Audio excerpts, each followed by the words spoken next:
Hello అందరికీ, అందరూ ఎలా ఉన్నారు? నేనైతే సూపర్గా ఉన్నాను. ఎందుకట్లా ఓమ నీళ్ళలో వేడిగా ఉంటుందనా? ఎన్ని రోజులు అవుతుంది మీ పిల్లలు?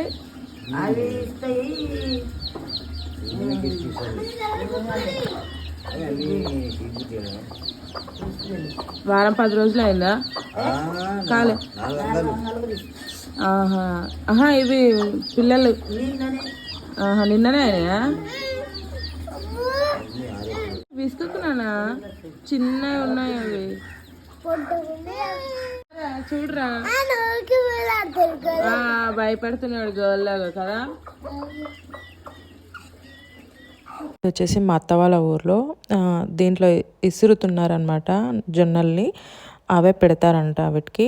ఇక్కడైతే మా పాప చాలా ధైర్యంగా కోడి పిల్లల్ని అయితే పట్టుకుంటుంది. తనకి చాలా హ్యాపీగా ఉంది. మీరు ఎంతమంది పట్టుకుంటారు కామెంట్లో కామెంట్ చేయండి. Please do subscribe, like, share. Thank you for watching.